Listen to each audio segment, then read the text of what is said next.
friends, it's Nicole from Flower Hill Farm, and today I want to talk to you about why I'm choosing a different type of tray, one that I've never used before, to sow some of my seedlings. And these are the seedlings specifically that I'm talking about.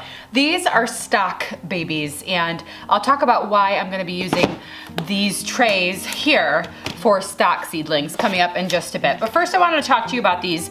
I'm calling them channel trays because that's what they remind me of, but I think they're on the internet, they're listed as seed flat trays. And what they are 20 channels. I believe they're 10 inches long, I think 1.25 inches wide.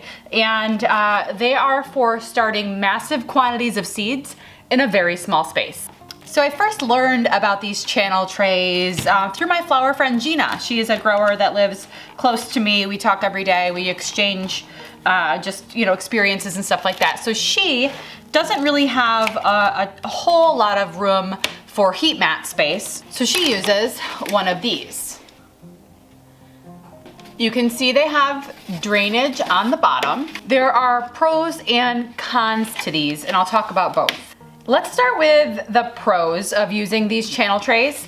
Number one, it does take up less room on your heat mat. You could start 20 different varieties of flowers in this small space, at least for the germination, right? They can't stay in these trays until you put them out into the field, but at least for germination, you could take up a lot less space on your heat mat by using these trays. You also save a lot of time when it comes to starting the seeds. You can literally just sprinkle your seeds down each row, as opposed to soil blocking, which is what these are. I individually made these individual soil blocks and then with a toothpick put a single seed in every hole. That can be time consuming. So that's another pro for one of these. So the idea behind these, I'm just moving my computer out of the way. The idea behind these is that you can allow your seedlings to germinate here in this small space and then pot them up when necessary after the seedlings have grown large enough to do so. So what this eliminates is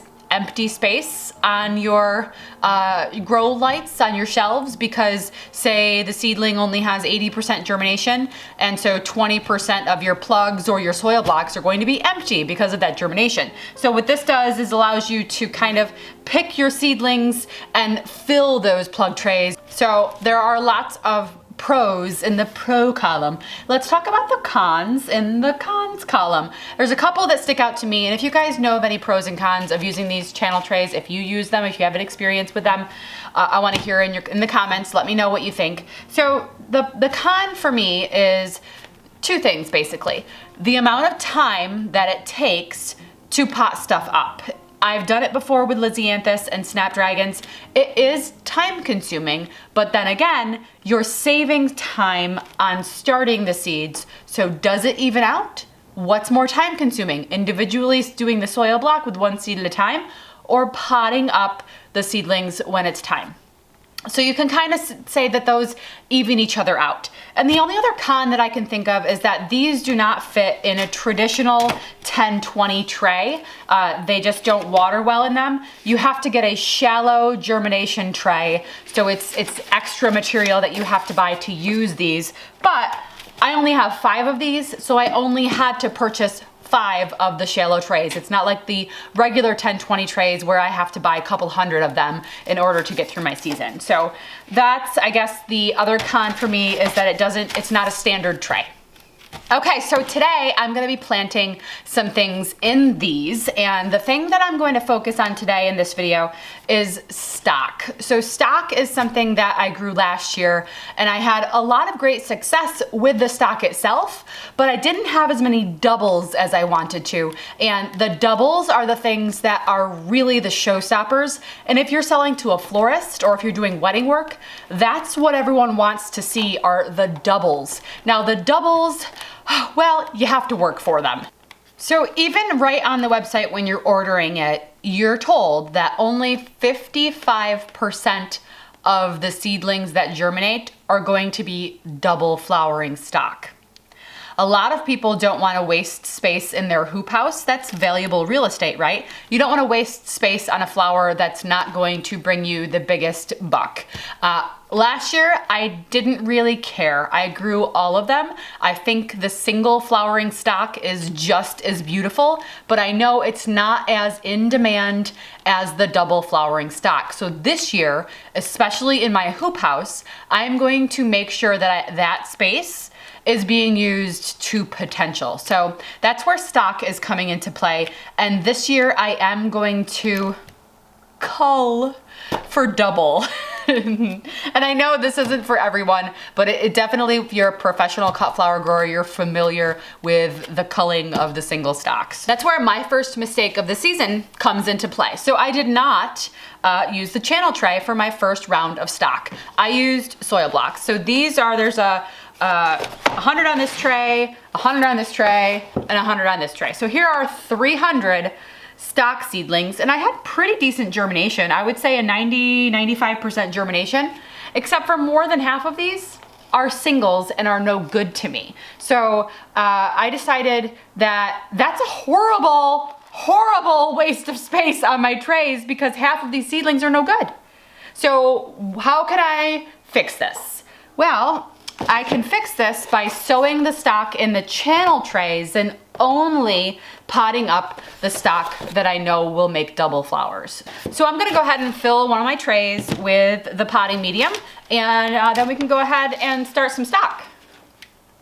Okay, so I have it filled up, all 20, and just a little tidbit, because it doesn't give you very much room when there's 20 rows to label. So what a lot of people do, my friend Gina also does, is labels these 1 through 20 and then has a notebook where she writes down what every variety is in each spot. And if you're using more than one, then call this tray A, A1, A2, A3 in your notebook.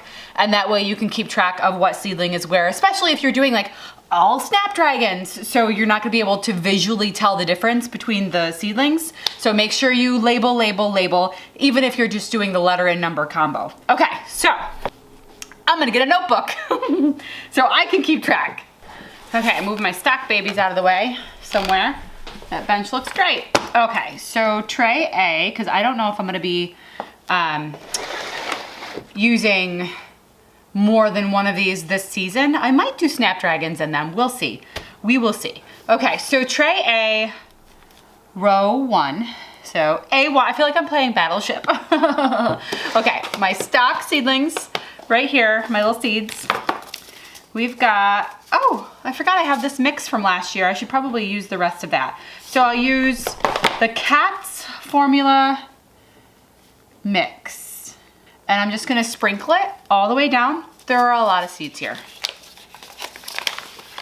I might have to split it up into 2 different rows, we'll see.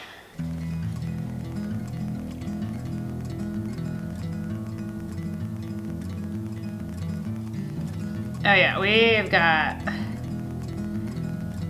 a lot.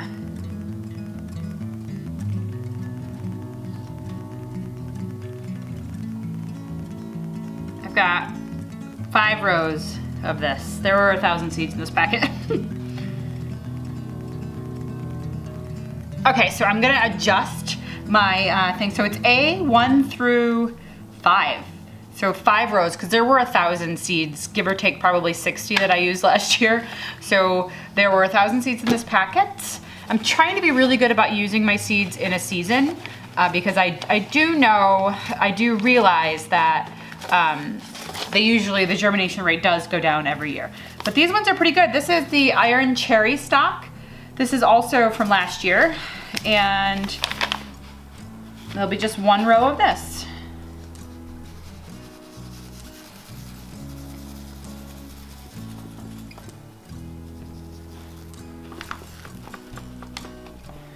Ooh, row 6, Iron Cherry. Now I'm gonna do fewer of the next ones because I am gonna be succession planting, so I don't wanna use all of my seeds. So I've got apricot in row 7. Got a couple of them in row 6. 7 apricot. And that's okay. Iron cherry, apricot, same thing. Rainbow quartet. I'm gonna save these ones. I only have a few left. Yayo! Okay, the next row, I'm gonna do 1 row of yellow, because I wanna do succession planting. Vintage brown. Wait, I didn't write it down. Oh! Row 8, yellow. Row 9, vintage brown. I almost didn't write it down again.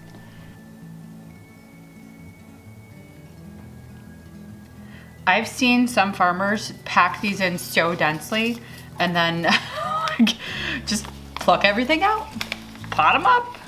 Okay. We've got 1 left and it's a ruby. It's a cat's ruby, 10 cat's ruby. Okay, so those are my stocks. Oh, I gotta go pick my kids up. All right, see ya. I have 10 rows in the channel tray. I'm gonna go get a couple more things to fill this tray up. Okay, I just wanted to try these. They're leftover from last year. They're just a couple of Xanthus. So, all right. Actually, not even gonna label them other than Lisianthus. They're just white and yellow. And they're only a few, like 10 each, so.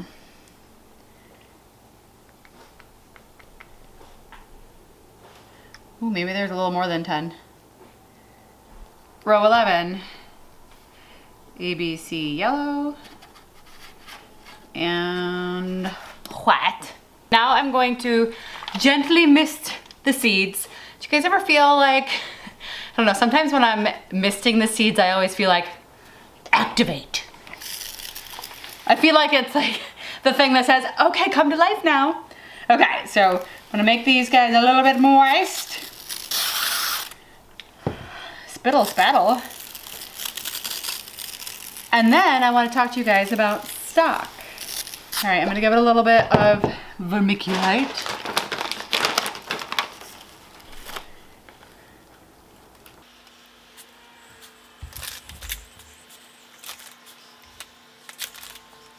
There, I can still see it all, but it's got a nice little tiny layer of vermiculite. Okay, let's talk stock.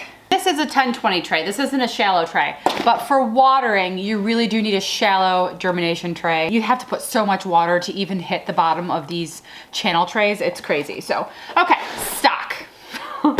This is just something, and you know, you don't have to choose and select for doubles, but a lot of people want to. I want to. I want to have the most beautiful flowers that I can, and part of that is selecting for double stock. Okay, so I've done a lot of research this morning. I was sitting with my coffee and my birds at my bird feeder, and I was researching all about selecting stock. And I've known how to do it. I've read articles on how to do it for years past, but I really wanted more details. So I turned to 2 sources. The first source I looked at was Johnny's, because they have a how to select for stock article on their website, and it's pretty thorough. And it tells you exactly what to look for, because they'll have very distinct traits in some cases, and then in other cases, it's not very distinct. So let's talk about what you have to look for. So here's Johnny's stock production sheet for stock. So it tells you all about the plant, and then you scroll down and it'll say selecting for double flowered blooms. One of the methods that is said to make it easier to select for doubles is basically a cold period. So after your seedlings emerge, and I believe it says between maybe 15 and 20 days after your seedlings emerge, put them in a 40 to 45 degree space. I think your refrigerator would be just fine. That's what I'm going to try out. And after this cold period of 3 or 4 days, you're said to be able to choose the double flowered ones because of the color of the plant. Not only the color of the plant, but also the shape of the leaves. So you're specifically looking for, when you're looking for double flowering stock, is a light green color, large oval leaves, those cotyloids, how do you, God, this word always makes me stumble, so let's listen. Cotyledon. Cotyledon. Okay, so large oval Cotyledon. cotyledons, and they're taller, and they are the fastest germinating and the fastest growing. So the examples of a single flowered seedling is deformed or fused Cotyledon. and dark greener, they're more dark green in color. Also, the plants are shorter and they have smaller Cotyledon. cotyledons. Okay, cotyledon. I don't like that word. So I can tell by looking at my tray that more than half of them have fused cotyledons and are not going to be double flowers. So those immediately I can just get rid of. But the cold period I think will be interesting to see if it actually has them change color to a lighter green, which that's what it says. It says after 4 or 5 days or 3 or 4 days of cold storage, the plants that will be double flowering will be paler in color. Let's try it out. So I'm gonna put these babies in the refrigerator. That's what I'm gonna do. 40 to 45 degrees. That sounds like my fridge. Okay, so that's not like my food fridge. That's my flower fridge. I have a flower fridge meant just for flowers. Right now I think there's some ginger ale and some leftover chili in it. So I can set it to whatever temperature I want and it's not gonna bother food because there's no food in there. Okay, so I have my flower fridge. I am going to use that. You should do this before the first set of true leaves emerge. So definitely this is the stage right here. This is when you're gonna want to select for singles. There's also another video that Cicada Seeds did. I can put that in the description below and you guys can check that out. They show that like the cutting of all of the ones that are not gonna be double flowering. And sometimes I guess it is a guessing game. And the other source I used was Dr. Armitage's Specialty Cut Flowers. I've been learning a lot out of this book lately. And if you go to the stock section in here, it definitely says very similar things about giving it a cold period and watching the color change that happens in the cotyledons. So it was funny this morning I wanted to read this section of the book and I grabbed it and I just opened it up. And it was exactly the page of stock. Don't you love it when those things happen? I guess what I'm gonna do here is cull some plants. Okay, so let's get a close-up look. Here is my tray. What are these?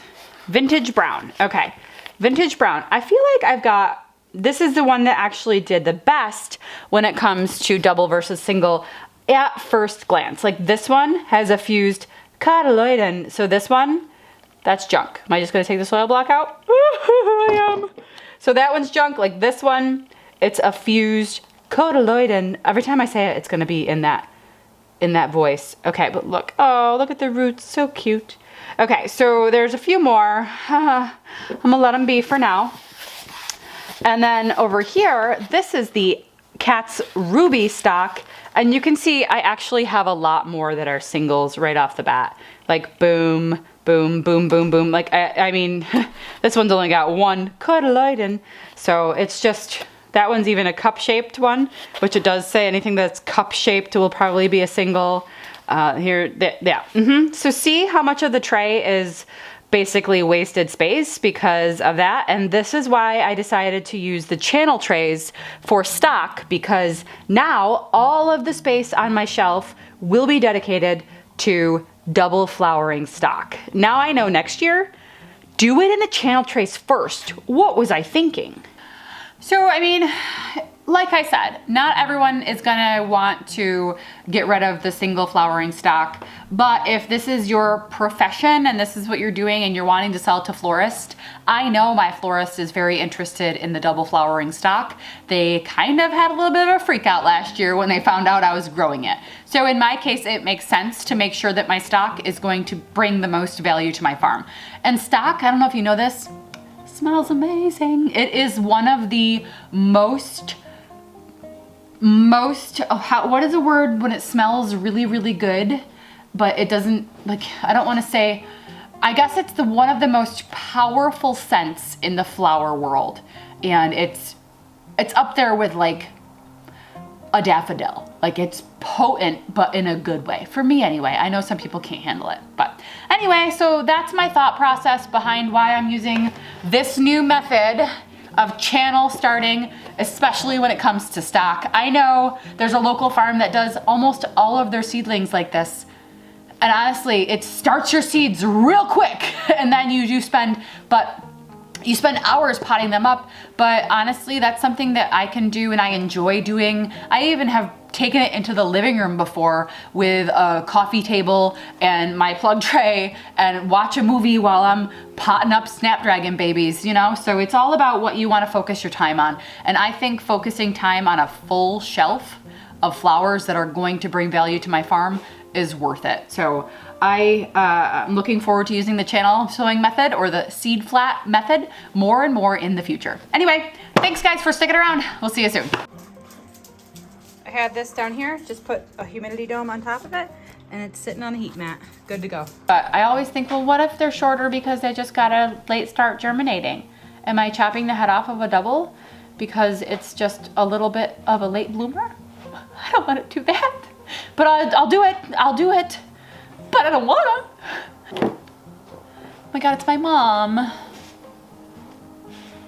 Yes? Oh, I can't hear you. Sugar. Wow, it looks good. Yay. I just want to show you I'm on my way to get my blood work done. My mom just got a haircut. I'm recording. She has bangs. It looks great, mother dearest. The queen mother. You should be wearing your crown. No, I gotta go get it. It's home. I'm recording, so. You know, with the jewels on there, I don't want to take any chances with all the jewels on my crown. Oh, right, the crown jewels. You can't knock those loose when you're driving. Okay, I love it. All right. It looks so good. Okay, be careful. Yay. All right. Bye. Okay, bye. My mom got a haircut. What was I saying?